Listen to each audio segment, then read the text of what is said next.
I'm super excited. Tonight, Footnotes with Justin Garland is here in the city of Santa Ana with our boy Alex Kolominsky at Live Homes. And I cannot express I'm getting goosebumps just thinking about it right now. The excitement that I have about being able to talk to you, I feel like a little kid at Disneyland who's seeing his favorite character for the very first time.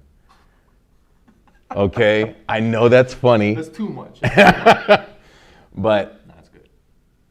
I need them to understand, right? I need the viewers and our listeners to understand the magnitude, the importance, the weight of being able to talk to you. We've got some really good hitters.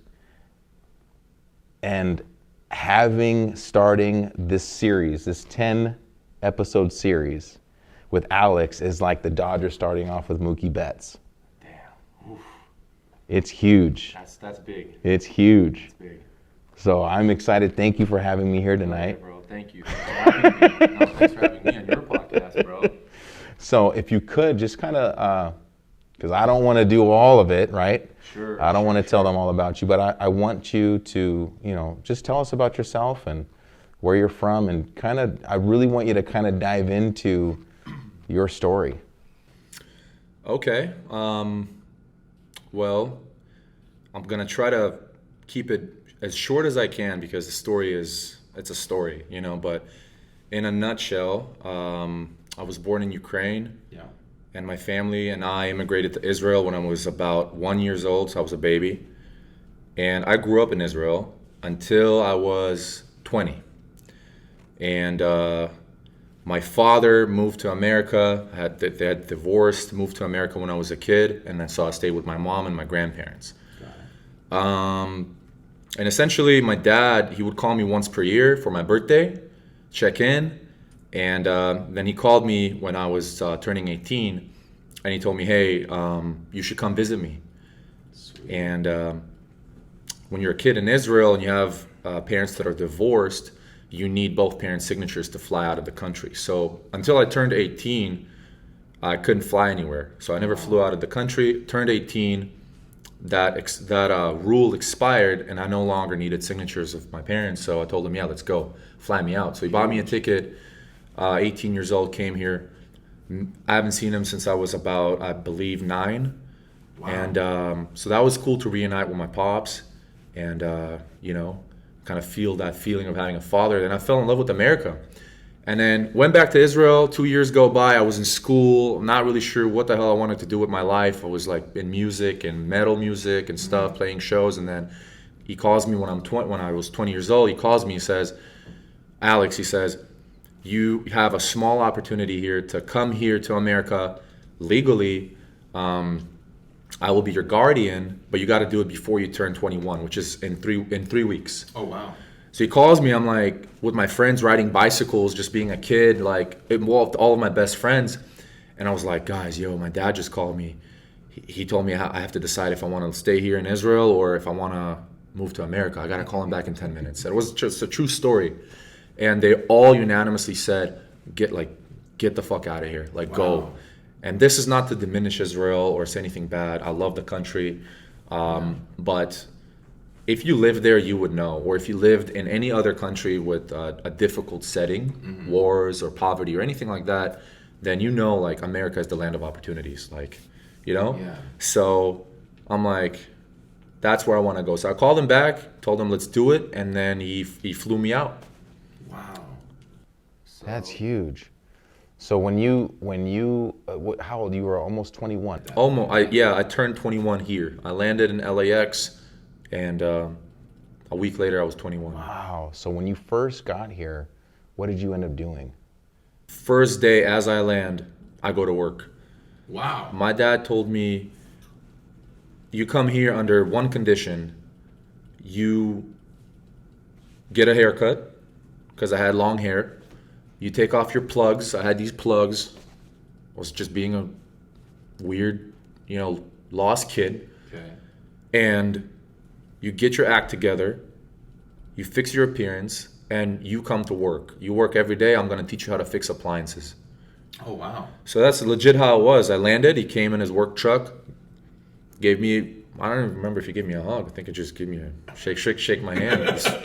Russians, cold Russians. That's how it is with him. And then he threw a shirt at me. It says appliance repair, and let's go. So we started going to different cities, straight to work. Literally, the day that you show up, you land, shake your dad's hand for the first time in 2 years, right? Because you had seen him a couple years before that. Yep. Here's a shirt, let's go. Yeah, man. He's like, he's hardcore. That's how it was. Wow. Straight to work. Just for 2 years, I've been doing appliance repairs. And then, so after that, when I came into the picture, that was with Selena, right? Yeah. And then, so you and Selena worked together at Marcone selling appliance parts, right? So that part I know. Where did we go from 21 years old selling appliances to working at Marcone? Because she tells me, and this is one of the things that I love about my wife, is she always has a really good eye for seeing potential and things like that in other people, right? She can, like, as she says, I can smell shit from a mile away. Okay. Right? Well, just as much as she can smell shit from a mile away, she can also, I think, discern and see, like, the good in people too, right? And one of the things that she always talks about was your work ethic and your drive, your passion. And she was just telling me this the other day. She was like, Alex is that one guy that I know, there's no doubt in my mind, nobody else can convince me otherwise, that Alex is gonna make it big in any industry that he puts his mind to. And it's huge to me because here we are working in the same industry, real estate, right? Wholesaling, and you guys are doing it big, And so where does that, like 21 years old selling appliances to now? Big jump. From appliance repairs, I decided that I need to get out. Labor, and it was physical, and I'm 6'5". It's not easy laying on your back, removing a motor from a dishwasher every day, right? Or removing a microwave and carrying it down and fixing it and all that, getting electrocuted. I decided it's not for me, so I needed something else. And then I thought, well, why not work for the company that I buy these parts from? That's how I got to Marcone. Oh, wow. Selling appliance parts. My first, I believe it's my first ever sales job. And so that's how I met your wife. It was a freaking crazy time, fun times, like I was saying earlier to you. But I learned a lot about sales. I was on the phones. It was inbound leads, calling in to buy parts. I was practicing my English, learning new words, learning how to communicate, I was always like the slowest learner ever. Really? Yeah. But from there, I just kept kind of scaling up. But from there, I just, one thing led to another, and I reached a point, I was about 25, and I'm like, okay, I'm halfway into my 30s or into my 20s. What's my future gonna look like? Right. Where do I go? I remember I thought of college.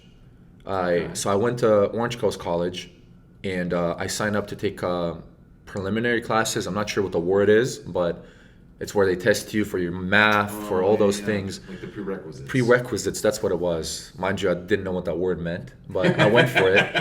And honestly, it was difficult. I remember being there. I was just like last in class, did not understand the questions, very difficult for me to learn. And I decided it wasn't for me. I have to think of something else. And then honestly, my pops took one word for him to get me on this track. He said, why don't you try real estate? Oh, wow. It's cheap. It's, I don't know how many dollars, but I think it's cheap. He didn't know anything about it here. And that's what I did. That's how I got into real estate. Like almost divine intervention at that moment. Remember, sorry, how exactly I got into real estate. I went and I got a property management job first. That's what I did. Okay. I got into property management. That's what it was. Okay, yeah. So yeah, my dad did tell me about real estate. And then that's how I started looking into different opportunities and came across property management. That's what it was. That's huge. And then from there, he's like, maybe get a license. So that's huge. kind of what happened, kind of in a nutshell, in a way. That's huge. So, here we are today, and the whole series is talking about vision and how to have a vision for your life.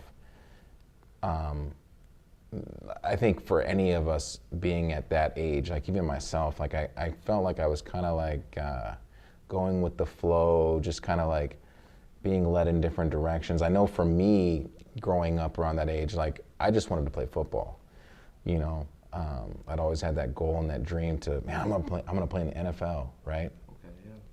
So it just kind of like go wherever that took me, and like it's kind of weird the way that even trying to play football led me to, well, I got to work out, so I got to go to a gym, and then going to the gym and then getting a job at that gym, and then that thing was just kind of like handed to me, because all I was really trying to do was buy a membership, and then the general manager's like, hey, why don't you get a job here, and and then end up working in the gym industry for like 15 years, in sales, and even at some point saying like, I'm not ever doing real estate, because I'd have friends of mine say, man, you should get into real estate. One of my mentors today, Ralph Ruiz would always tell me, young man, you need to be doing real estate. And I'm like, yeah, right, get out of here, like real estate's gonna dump, and but like I felt like I just kind of found my way into where I was supposed to be,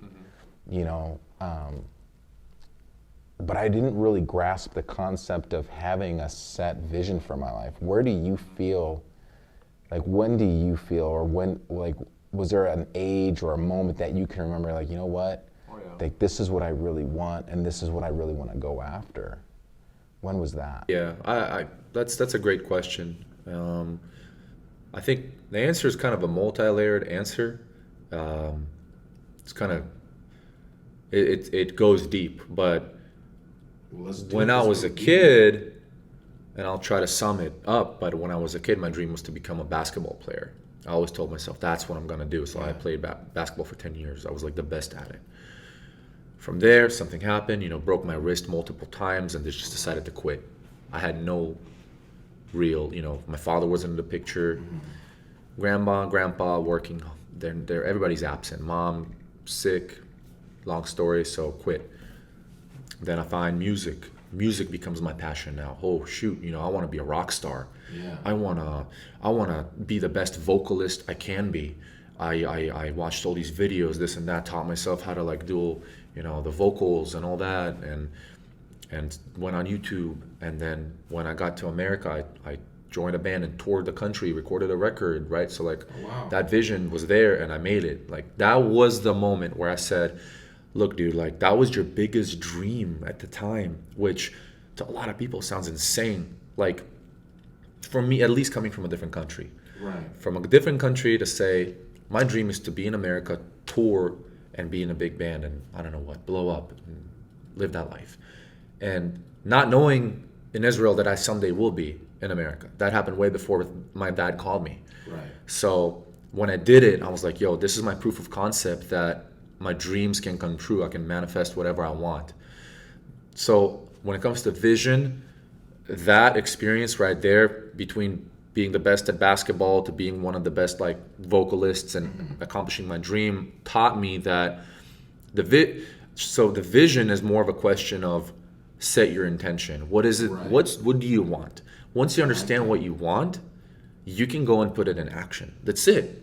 You just need to say, hey, here's what I'm gonna do. Basketball vocalist, real estate, whatever. So, but music didn't work out, and that's when I was back at a loss. Like, how do I find my passion? Like, what is it that I want to do? And I had to really ask myself, what do I want to do? I want to help people is what I used to say all the time. I still do, obviously, but that was one of the first things. I want to help people. I want to change their life. I want to contribute to society. I want to make people happy. I want to service people, right? And that's when I was starting to look at, I don't know, sales. Sales is entry level. I don't need an experience or a degree. Right.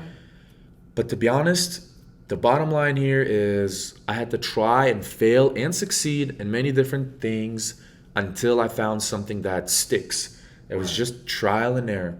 And I fell into real estate and enjoy it. And I enjoy it to this day. And that's where I find my purpose is like, I'm going to change people's lives. I'm going to make a real difference in people's lives through real estate. Right. Whether you're a realtor or a buyer or a homeowner. That's what I want to do. That's how I'll service people, service God, service my family, and do right by everyone. So I love it. So there's a couple things that you've mentioned already that I kind of want to dive into. One was proof of concept. So can you explain that a little more? Like the proof of concept, what does that mean? Proof of concept. I mean, being able to set an intention. And that would be the second one, the set your intention. So yeah, proof of concept is being able to do what you set out to do. Like, being in a big band and touring the country. Right.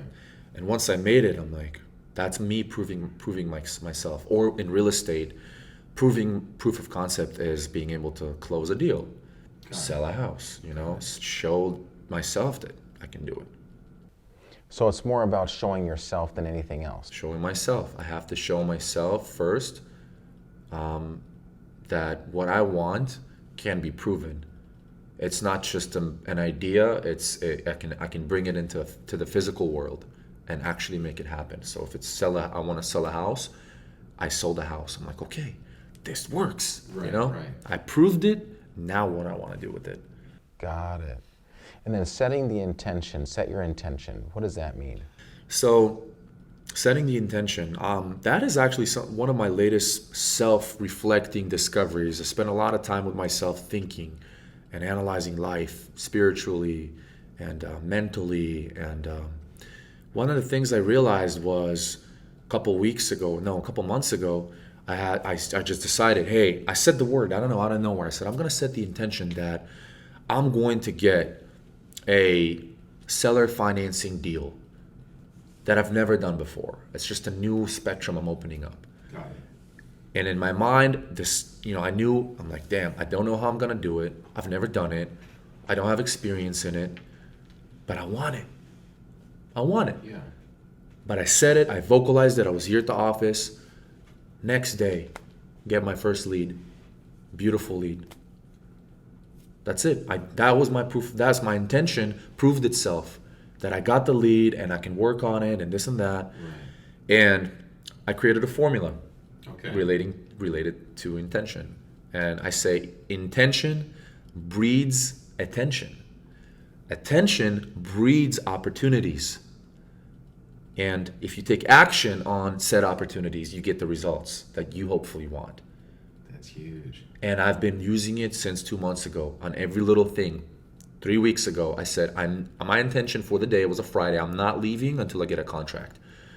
The team looked at me like, all right, it's another Alex thing, Because we're all salespeople here trying to motivate ourselves and stay, macho. And about 6 p.m., people start to kind of like pack up for the day. I got the DocuSign, got the contract. I said I'm going to do it. I did it. And it was kind of a difficult lead. It wasn't like on a silver plate for me, ready to go. He didn't want to sign. He wanted to sign on Monday. But I'm like, there's no way I'm getting it. And I got it. So my intention created the attention. I got the attention. I got the seller's attention. He's locked into me. I locked into him. And then that attention brought me the opportunity, and I took action on it. And I locked it in. I got the deal. So that's intention for me. Sweet. So how does that go again? You said, so intention brings attention. Intention breeds attention. Okay, breeds attention. And then attention breeds opportunity. Opportunity breeds. And then action plus opportunities breeds the results. So opportunity plus action equals results. That's huge. I like that. What's beautiful about it is I know very few people. I mean, there are people that can have a world of opportunities at their disposal and they won't take a single action. They won't lift a finger. But the beauty of it is, there's plenty of people that, like us, that hell no, we see opportunities, we jump on it. Right. That's the beauty of the formula. Is like people that really want it, whatever the it is, they're gonna go and they'll take it. Right. We got proof of concept. We got into real estate. We know what intention can create.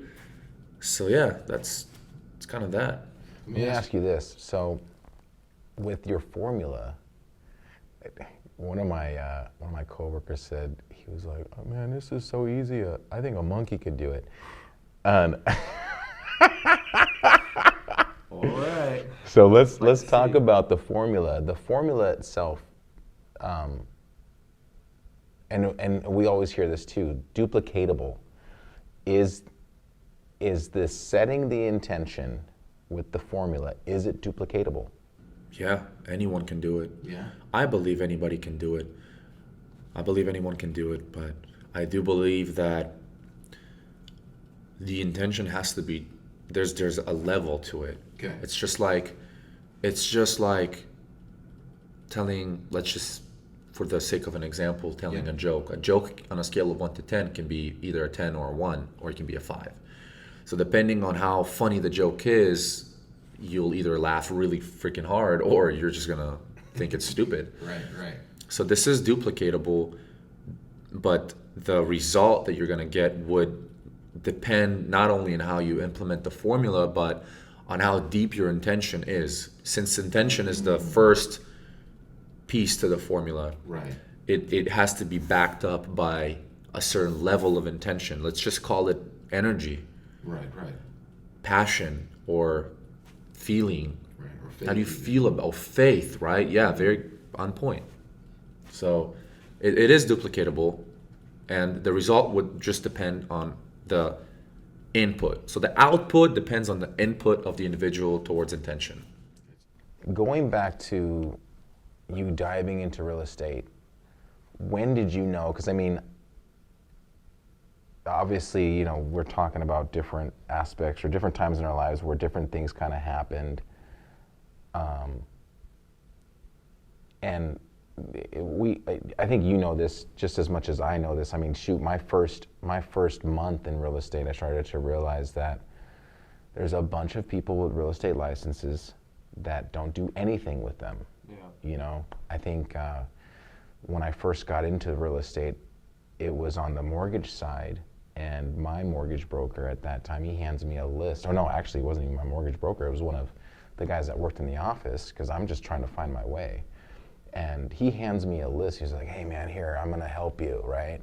So he tosses me this list, and I think the list was like over 3,000 different names and phone numbers of real estate agents just in the San Bernardino County area. And he says, "Call them, create a relationship, and then, they'll bring you deals." And I'm like, "Okay, cool." So I'm thinking like, man, I'm gonna knock this list out. It's gonna be easy, right? And I went through just the first page alone, and a majority of those phone calls I made on the other end, like, "Oh, I don't do real estate anymore." What the hell? Yeah. "Oh no, I have my license, but I don't do anything with it." And I think a few of those people would respond, "No, I already have a lender." Yeah. Like, okay, cool. Is there anything that I can do, to kind of sweeten that deal, or is there any way that we can maybe create a relationship? I mean, obviously your lender's probably busy with a bunch of other people, what can we do, right? Yeah. But one of the things that I realized was, and I even hate to say this, but it's like anybody can say the same thing. Real estate agents are like a dime a dozen, Yeah. right? One of the reasons why we're sitting here isn't because you were a dime a dozen. It's more like you're the 1%, right? That's how I view it. Like Alex Kolominsky is a 1%er, okay? So, Blushing over here. but when did it really become concrete for you? Like, you know what? I want to be the best in this. Was there ever a moment that happened? Yeah, absolutely. I feel like for me, the first, before I decided and I set the intention, I want to be the best, I needed to experience the proof of concept that had to come first, because I needed to prove to myself that I can even do it. Right. And if I can do it, then how far can I take it? And when I made my first paycheck, which was about, well, there's two. I mean, there's two that I talk about. One of them was it was a showing agent, not a referral. I was a showing agent. I showed like 20 some houses in Lake Elsinore. I made about 25 or 2,800. For me, that was the moment where I'm like, I just made 20 or 2,000 some dollars without clocking in, without stepping into an office, without being employed by anyone. I did this. Right. I did this with my own hands, right? In real estate, not appliance repairs, which is an equivalent to that too. I made my own money. But that's when it happened. And then from that moment came my first legit real deal, which was about $7,000, where I'm like, yo, I've never touched that kind of money before. Yeah. I mean, so when I made $7,000 being a buyer's agent, that's when I knew I'm going to turn this the fuck up. Like, I'm going to take this. I'm going all in. Just like I did on basketball, just like I did on music. I'm moving to America, sacrificing all my life to come here, family, friends. When I found that nugget, I'm like, this is it. This is game over. And it's to die. It's to death. I still say it. I'm in this business till I die. It is what it is. I love it. Yeah. Absolutely love it. Was there, when you were going through your process, determining that vision for your life, when did you feel like, because I know we were talking about this earlier, like the spiritual side of things, you said I've been growing spiritually, me and Andrew have been growing spiritually, those are things that we implement in our daily routine. When do you feel like, man, you know what, this is what God wants me to do? You know, so I'm Jewish. My, family, everybody's Jewish, and I didn't quite, grew up doing all the holidays and prayers. My family's Ukrainian. It's not quite like, anything like an Orthodox Jew family or whatever. But God always played. I knew God was there. But there was a time where I didn't believe. That's when I was like in my 16, I was 18, I was a teenager. I thought, what the hell is this? Like all these stories. But when I really started realizing how real God is was last year. Wow. Last year, I've had a lot of downturns in life, things that happened. Divorce, grandpa passed away. It was like my father to me. I didn't even get to be there for the funeral.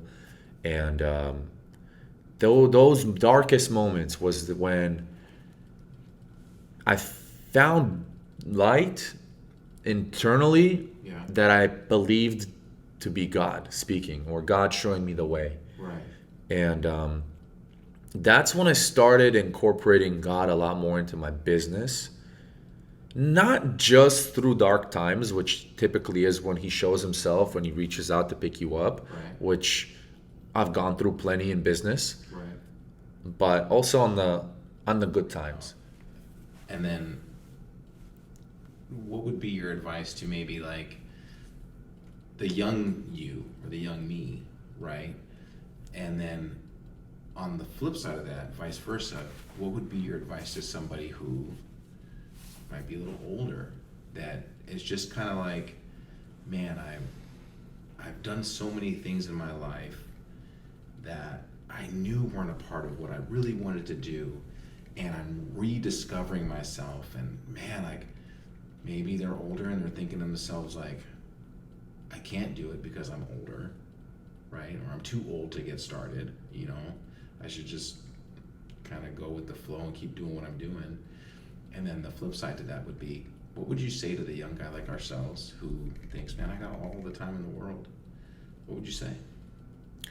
Well, for a young person that's starting out in real estate, yeah, I would say, number one, get a good mentor. Get someone that is really invested in you. Yeah. And only you will know who's the right person by chemistry, Yeah. by talking, by meeting, going out there and seeing who's really out there for you. Get a good mentor, number one. Number two, don't move out of a place of fear. A lot of people live life from a place of fear. Yeah. Live with an abundance potential mindset. Yeah. Instead of what you have to lose, what do you have to gain? Right. Like, some people are afraid to invest money in education or mentorship or going to a seminar because it's their last penny or they don't have enough. That's an element of fear that is justified to a degree. But what you could do is you could save up a little bit more and go and invest that penny, go and invest that money out of an opportunity, potential for growth, potential for opportunities, because honestly, that is what I didn't do. I didn't do it. I had no mentors, I hired nobody, I didn't believe in seminars, I didn't believe in none of that, but it would have cut me so many years because by the time I hired a mentor, I'm like year 4 into real estate, and it it's like a cheat code, right? And so it would just save the young entrepreneur a little bit of time, but it wouldn't take away the grind necessarily. They'll still grind and go through the mud as they should, but they just need a blueprint to follow. Right. Just like building a car, you're not going to build it without instructions. You're not going to build your real estate business just figuring things out. You might, but you might be 75 by the time you do it. For an older agent, a more senior agent, and I have amazing agents on my team that are on the older side, in their 50s, that type of thing, or older. And to them, actually, and this is freshly baked kind of advice, is that for one of them, for example, it's kind of like you described, they've been doing this for a while, and they've kind of like, it's kind of part-time now. They're not really, they didn't like build what they must have wanted to build when they were young. But for them, the trick is to, and this agent just did it. I told the agent about intention, the formula. Yeah. And the agent said, I need a deal by September, whatever, for a family member's wedding or something like that. So, and the agent got it. She, got the deal. It was like 19 grand in commissions. Oh, wow. The agent hasn't seen that kind of money in a minute. So for them, for an older agent, my advice would be focus on reigniting your momentum. Because the thing is, you don't need, now you can do a blueprint, but now it's not so much about blueprint for you, because realistically you need to maximize your time in the most efficient way. And I'm sure as an older agent, you have a lot of bills. Right. You have a mortgage, you have a rent, you have kids, you have so many things going on your plate. When you're young, you don't really have that much. So what you just need to do is you need to connect on a deeper level to your faith and to your intentions and reignite momentum, and don't let it go. Once you have that momentum, you have to ride it. You have an obligation to ride it. So this agent just closed the deal. I told the agent, do not stop. Right. Do not stop. Press the intention. Think like, okay, where's the next one? Right. Grow the snowball. Because that's where a lot of older agents fail, or they lose it. They fumble the motivation ball. They lose it, and then it melts, and it's very hard to restart when you're older. It's a lot easier to restart when you're young. You can always fall, and you'll get right back up because you got no bills, no kids, no wife, no husband. Right. So yeah. I love it. I love that momentum, because man, you get. I would get phone calls from my broker, and he'd be like, "Bro, you just closed the deal. I can't get a hold of you for 5 days after." And he'd be joking around, but man, I'd be like, obviously somewhere down the line, somebody's actually doing that, right? Where they just ghost. They're like, man, I got paid, and they're gone. They're out. You know, and building that momentum, you got to hold on to that. I think that's the one thing that's a super key for people. One of the things too that I wanted to ask, and would be, because like you were saying earlier, you didn't start out with that blueprint. You didn't start out with getting that mentor. I mean, obviously, just like myself, or maybe not, you're Alex Kolominsky, but I think we've all failed at some point in business, right?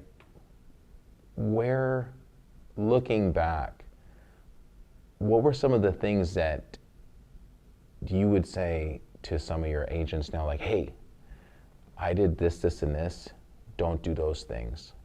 What would you say those things were? And then when you did fail, what did you do to get back up on the horse? Okay. And how long did that take you? Was it one of those things like, I know it's a long question, was it one of those things where it's like, man, it took me a long time to get back on? Or was it like, man, you know what? I got knocked down, I just bounced back up and we just kept going? So what I would say is what I did that got me to where I am now is simply never getting off the horse. I just never got off the horse.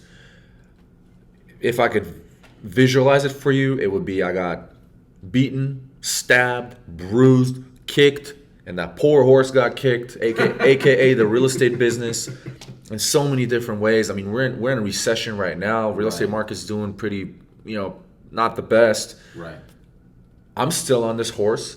Right. I mean, it's about just being consistent, because for the love of God, like a lot of people, and you'll agree with me, a lot of realtors, they just don't give it their best. They don't put their best foot forward. Like, you know what I mean? They get the license, like you said, but they don't do anything with it. Right. Whatever the reason is, for some it's fine. They got it and they don't want to do it. Good. Leaves more room for people like us. Right. But that's what it is. What it's about, consistency and saying, okay, I'm going to give it everything. Everything means you try so hard to close deals and you completely and utterly fail. You just cannot close a deal. You did not prove your concept. You didn't close. You didn't make money. Then and then if that's the case, and you really don't want to revisit, and you don't want to, you just want to quit, then quit. But I that leads me to think it's also about having like a winner's mentality. Right. And that's on a case-by-case basis. There are some people that just don't have it. And being honest, there's just people that don't have it in them. And there are people that do. I cannot stand losing. I hate failing. I always say failure is not an option. I feel like anytime I failed, I programmed my mind to where I don't see that as a failure. I just see that as like a step forward on the staircase. That's just another step. Right. A little loose and shaky, your studs are off, but like almost damn near died, but I did it. And that's how I like to see it. I'm gonna keep going up. That's what I would tell that's what I would tell agents. Yeah. That's huge. So you feel like even failing, right? Even failing is just another step up the stairs. It's like just another step in my process, right? So when we talk about vision and process, I mean, we've got so many valuable nuggets tonight, just talking about, setting the intention, building momentum, and then even the formula that you gave. What would you say if I could say, you know what, I want to duplicate Alex's process? Right, I'm gonna put forth that work. I'm gonna set that intention. I'm gonna be super, adamant about what I do every single day. What would be that blueprint? What would be an example, basically, of Alex's day? Well, the blueprint to duplicate Alex, honestly, it starts on the inside. Yeah. It's you have to reprogram your whole mind. Yeah. You have to. I would have to you'd have to read more books, Yeah. listen to more podcasts Yeah. Like this one. like this one, talk to more mentors, go to more seminars, and you have to rewire and reprogram yourself, because the reason 9 out of 10 real estate agents fail is because they are not programmed to withstand the business itself, Right. which is grueling. You want to own a business and you want every day to be, sunshine and rainbows, good luck. Right. But you have to reprogram yourself. So if someone was to duplicate my blueprint, it would be, first off, get your mind together, get your mindset together, get your intention together. Ask yourself the difficult questions, write it on paper. What do you really want? Do some deep self-reflecting before you go into this business. Do you really want this? And are you really willing to give it all? How long? A year? 2? When do you raise the white flag? Will you ever? How dedicated are you? Yeah. Be honest with yourself. And I'm gonna be brutally honest. Are you a bitch with yourself, or you got this? Right. That's where it starts. From there, it's about trying to prove the concept. Right. From there, now you're ready to go and tackle the world and walk on those shaky steps and fail. Take punches on that horse that you're riding, your real estate business, and learn from your mistakes. Ideally, you just want to really, I would say, be very conservative with your finances. Mm-hmm. Be frugal, but don't walk from a place of fear. Yeah. Look into more of the upside versus the downside. Because I was more on the downside. I tend to be more hardcore, conservative and frugal with everything, but it was to a degree where I missed a lot of opportunities because my intention was on saving and protecting and surviving. Okay, I got it. Right. But what about succeeding and flying to new heights and levels? Right. That requires a shift. Instead of survival mode, it's attack mode. Right. And that's my second piece of advice to kind of mimic the formula is figure yourself out internally. Ask yourself, how devoted and dedicated are you? And then understand that it's time to go and attack. You cannot sit and be afraid of anything. Right. Put it to the test. And that's when you're going to know if you're really built for it and if you're going to make it or not. I love it. Now, obviously, we've talked about a couple of things, and you've mentioned some of the last couple of years, the hardships that you've gone through, obviously those weighed.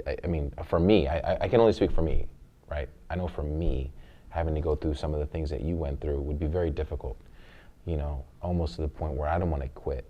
Did you ever have that moment? And then if you did, what did you do about it? No, I never had a moment of thinking about quitting. I just programmed myself so hardcore, and this is back to programming, that you can hit me with with lightning. I swear, and I'm not going anywhere. I just decided. That's just my decision. Yeah. When I was going through the divorce, I was working all day. When I got the call that my grandpa passed away, I was at home working. I cried for 2 minutes, couldn't really digest it, but kept on working. I don't know why I'm like that. Wow. I don't know, but I never quit. I just learned to hone in and capsulize the painful energy and turn it into this race fuel, right? Got it. Like that. And use it at the gym to grow, use it in business, and I just turn it into so much power.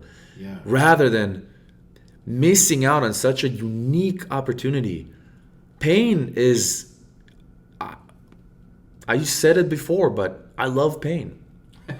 I love pain because pain is a blessing. Pain not only reminds you you're alive, that's the more deep side to it, but pain is fuel to get you to anywhere that you want to go. It's motivation.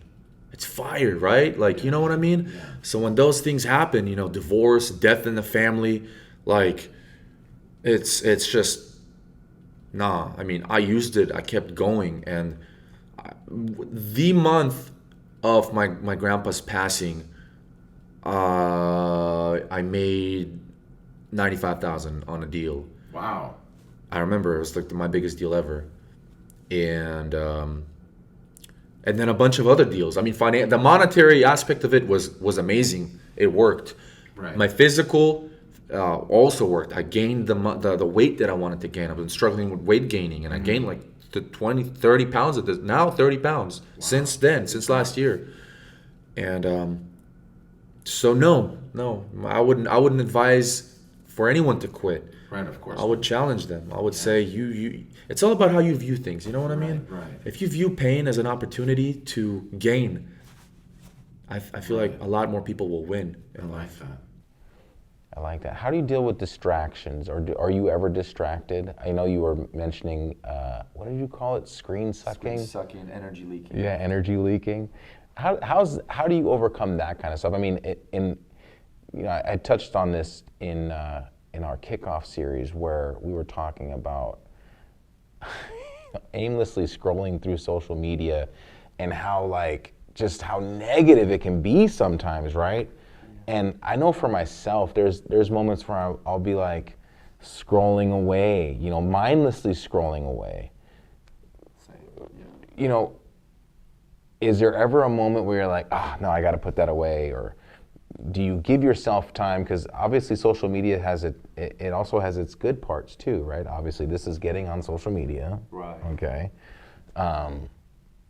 What do you do to kind of deter distractions, naysayers and things like that? Yeah. As far as distraction goes, it's more so discipline.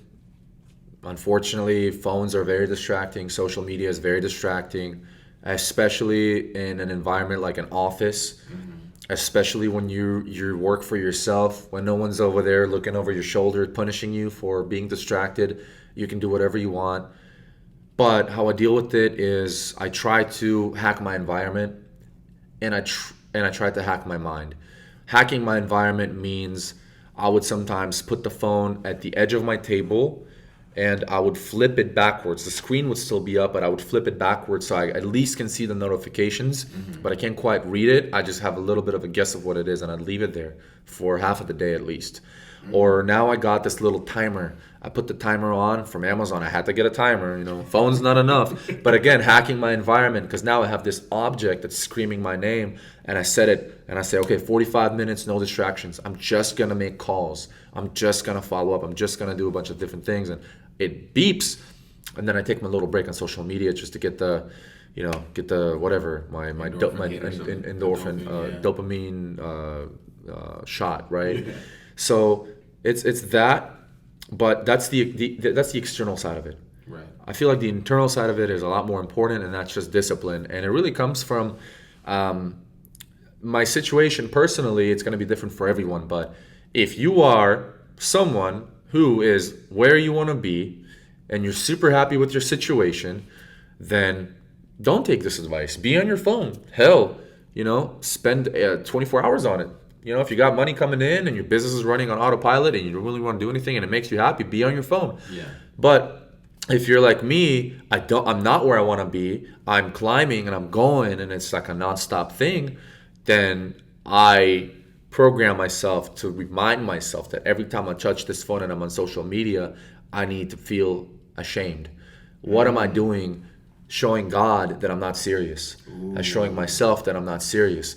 I'm showing my family I'm not serious. Showing my team that I'm not serious. Every time I touch this phone and I do anything but a business activity. If I'm not posting real estate on social media, I'm just scrolling, then I'm not doing just to God or to my friends and family, and not to myself, not to the clients that I vowed to help, right? Make a real difference in their life. Right. So you have to really, again, make a contract with yourself and sign it and say, it's disgraceful if I energy leak and screen suck instead of fulfilling my purpose. That's huge. You know? That's huge. I love it. With even that, you even mentioned right now, you got to sign a contract with yourself. I know this might sound funny because you always like, I remember when I first started out in mortgage, I wrote $1 million check to myself. Are there any things that you do kind of like that? Like, man, I wrote that. Okay, I am not going to energy suck from this time to this time. Signed, Alex Kolominsky, dated, boom. Yeah, I mean, I'm big on vision boards, law of attraction. I've had vision boards since I was like 16. But lately, it's I have $1 million check written also. It's somewhere with a date. It expired. But hey, listen, like I said, I'm not quitting. I'm just gonna rewrite another check, and I'm gonna keep going after it. But right now, the biggest thing I do, I started implementing mantras. I never knew how important a mantra is until I started saying it. So a mantra is kind of like a word that just kind of hypes you up, keeps you going, whatever it is. For me, it's it can be random. It's gonna sound crazy, but it's quiet, whatever. I'm in my office doing my thing, and I need that boost of energy. So I'm just like, more deals, baby. Come on, more deals, more deals, more deals. That's my mantra, more deals. So it gets me on my purpose. It gets me back on my track. It gets me back on my vision, So I don't yell it all the time. Sometimes it's just to myself, but that in its own way is a contract that I make with myself. So whenever I say more deals, it's phone away, everything away. I'm just on my computer making calls. I love it. More deals. More deals, baby. Let's do it. Let's do it. What are your goals? So, I mean, we're in the last quarter of the year, 2022. What are your goals for the rest of this year? Goals? Well, I have several different goals. One of them is growing closer to God. It's actually written on I have a gold desk over there. Certain things, but growing closer to God, I want to lock up to creative financing deals, hit a certain number of money, monetary wise for the company. That's kind of what it is. It's I wouldn't say it's anything that'll strike anyone to be too crazy or something that people can learn from, but I definitely have not only a vision board but a whiteboard with like my goals on them that I keep very like personal to me, and I try to check those off. So, but ultimately, it's just to do the opposite of what is being displayed online, which is fear. A lot of fear and uncertainty and doubt with the market puts a lot of realtors in a very tough mental position. People are afraid and they're skeptical about their future and what's going to happen. Survival mode. Whenever there's a contraction, we must expand. We must do the opposite. When the market contracts and it goes like this, it takes out a lot of people. That is the time to go harder. Right. It's just with stock market, when there's blood in the water, you got to eat. You got to invest. Don't go out. So my biggest goal is to do just that. It's to attack this last quarter with everything I got. I don't care about the negativity. I don't care about holidays. I don't care about this being the slowest quarter in real estate sales every year. Don't care. So basically, as I want to pick up as many clients as I can, wholesale, listings, and buyers, and either work with them now or at least prep them for next year. Right. I want to be ready now. Now is a good time to be ready. When there's fear in the streets, now is the time to get your bullets, get your ammunition up, get your leads up, and get ready to sell them. Otherwise, by the time the market wakes up and then you wake up, you're behind. Yeah. I love it. Before we go, is there anything else that you want to say to the audience? Maybe something we might not have talked about or something we've missed. Maybe just one nugget. If I could say, we've got tons of nuggets, by the way. I mean, we're like killing it with nuggets right now. But if there was one nugget. If I had to say one thing, and I did mention this before, but it's just that powerful to me, is that The power of your intention, it's so strong. It's so crazy. You guys have no idea until you actually try it like I did. It is that strong. I'm not talking to about manifesting bullshit. I'm talking about deep intentional thinking. Right. That's how strong it is. Whether you're down and your money's low, or your relationship sucks, you're going through a divorce, your family member died, or you're losing your house, you're losing something where you're feeling like you're out of luck and you don't know how to get up. Just remember that you need to take a deep breath and re-underwrite yourself. Reappraise your intentions one more time. Right. And just say, clearly, here's what I want. That's all you got to say. Here's what I want. The second you do it, the world sets out to help you get there. God sets out to help you on that mission. Yeah. But don't fumble, because he sees, he listens. Right. Follow your own path. Follow what you set out to do. Become more congruent with your purpose, with your intention. Everything else will work out. All the pain and the shit you feel right now, you will laugh at it. Yeah. A few months will go by, you're gonna laugh at it. That's the biggest thing I gotta say. Take life more easy, find more joy, and embrace the pain as fuel. I love it. I love it. So that wraps up this episode of Footnotes with Justin Garland, our guest, Alex Kolominsky. It's been an honor and a privilege to be here in Santa Ana at your office, talking to you face to face, in person. I am super excited for the things that Alex is going to be doing. There is no doubt in my mind, no doubt, that $1 million check, you're going to have to rewrite that. You might as well just cancel $1 million. Just make it 10, make it 10. Because this guy here is really onto something. I mean, I really hope that you guys were paying attention, diving in and taking notes. Because I know when I go back and I re-listen to this thing, I'm taking notes. I'm going to write this stuff down. Like, seriously, my boy. Like, bro, when I said at the beginning, this is like the Dodgers leading off with Mookie Betts, this right here, Hall of Fame. This is a Hall of Fame episode, and I am so honored just to be here. Thank you so much. Likewise. So you guys just remember to subscribe, okay, share, and comment.